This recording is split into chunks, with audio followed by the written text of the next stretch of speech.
Have you ever watched a duck or a swan land gracefully on a lake? It glides onto the water, floats peacefully, and then just as easily lifts itself up and flies away.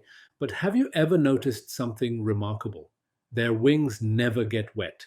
That simple moment carries a powerful lesson about how we should live our lives. The swan analogy, a secret of the mystics. A duck or a swan lives on the water, not in the water. It doesn't drown in it. It doesn't become part of it. It simply rests on the surface, enjoying it. And when it's time to go, it takes flight, light, and free. This is exactly how the mystics, saints, and wise ones have told us to live in this world. Live in the world, but don't get entangled in it. The moment you let your wings get wet, you lose your ability to fly.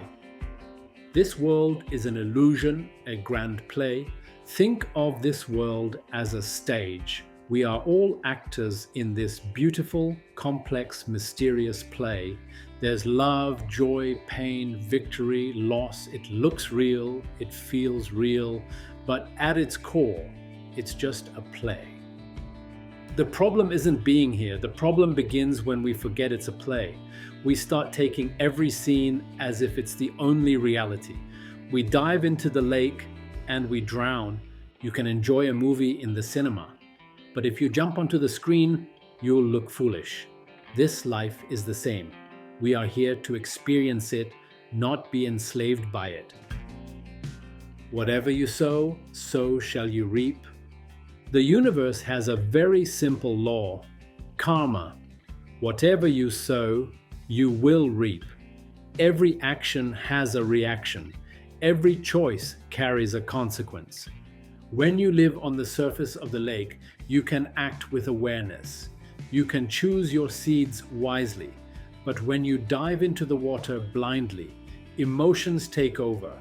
Greed, lust, anger, pride, attachment, and then those seeds take root and eventually they return to you. People often say, "Why is this happening to me?" But they forget.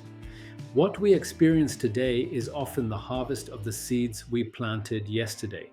So the wise live carefully, they live lightly, they walk on the water, never drowning in it, the trap of the illusion. The world is a trap not because it's evil, but because it's so convincing. It looks real, it feels permanent. We say, "This is mine. This will last forever. I can't live without this." And that's where the illusion tightens its grip. Just like diving into a deep lake, the further you go in, the heavier and darker it gets. But when you stand lightly on the surface, you enjoy the beauty, the sun, the reflection, the stillness, and when the time comes, you spread your wings and fly. A classic tale, The Mystic and the Lake. There's an old story of a young seeker who went to a mystic and asked, "Master, how can I live in this world and still be free?" The master smiled and took the young man to a lake. A swan was floating gracefully on the water. "Watch carefully," the master said. The swan drifted softly, untouched by the water. After a few minutes, it rose and flew away, its wings dry, its spirit free. The master looked at the young seeker and said, "Be like the swan. Live in this world, but don't let the world live in you." The lake was life. The swan was the awakened soul. The mistake most people make. Most people, instead of walking on the water, dive in. They get emotionally and mentally trapped in possessions, relationships, achievements, desires, and identities. They say, "This is mine, this is me. I can't let go." And slowly the water starts to pull them down. But remember, everything in this world is temporary. The relationships, the wealth, the fame, the pain, everything is part of the play. If you dive in thinking it's permanent, you'll drown in your own attachments. Once you're wet, it's hard to fly. Have you ever tried to fly with wet wings? A bird that dives into the water can't take off easily. It's heavy, slowed down, vulnerable. And the same happens with us. When we drown in attachments, desires, and ego, it becomes hard to rise spiritually. We want to meditate, but our mind is heavy. We want to be at peace, but our heart is tangled. We want to let go, but the water has us by the ankles. Freedom begins when we dry our wings. A modern example: success and the trap. Think about someone who spends their entire life chasing money, status, and recognition. They dive deep into the water of ambition, but then one day they lose it all, or their health collapses, or they simply realize that the things they worshipped were never truly theirs. In that moment, they see it clearly.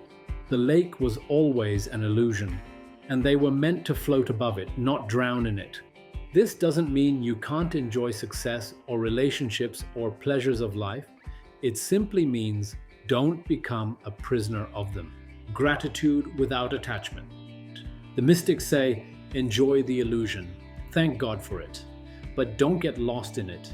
You can sit in the cinema, watch the movie, and feel joy, but deep down, you know it's just a movie.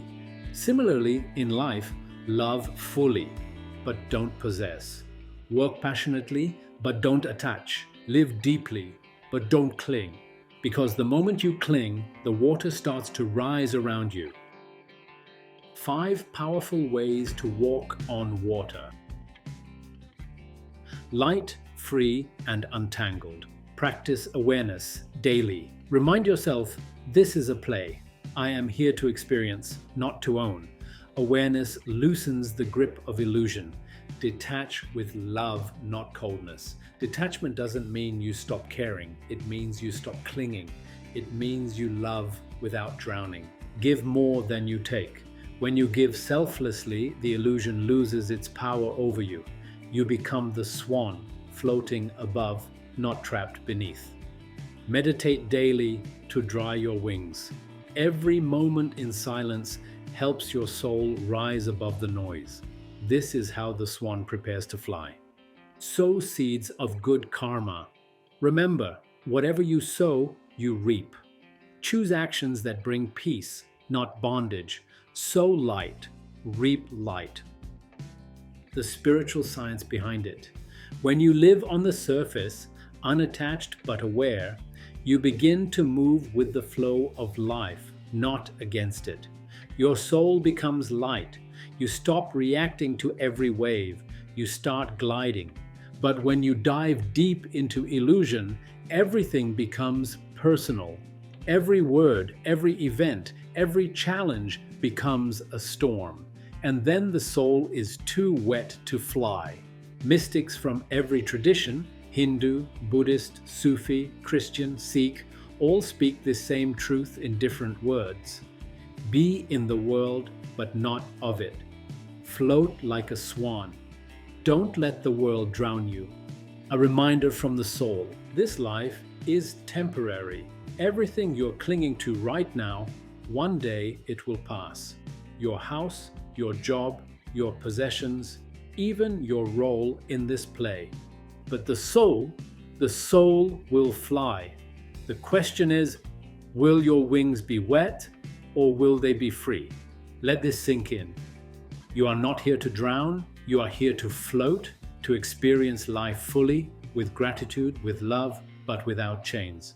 When you understand this, life becomes lighter, and when life becomes lighter, you can finally fly. My closing reflection. Every morning when the sun rises, swans glide onto the water. They float, they live, and then they fly. They teach us something silently. Enjoy the world, but don't let it own you. Keep your wings dry. Be ready to fly at any moment. So today, look at your life. Where have you dived too deep? What attachments have made your wings heavy? Gently. Start rising to the surface again. Remember, the world is an illusion. Enjoy it like a cinema, but never mistake the screen for the truth. Live like the swan. Walk on the water. Keep your wings dry. And when the time comes, fly. The soul was meant to glide above the illusion, not drown in it. Keep your wings dry, and you'll always find your way home. Amit Kainth. Don't forget to like, share, and subscribe for more powerful messages like this. Be like the swan. Walk on the water.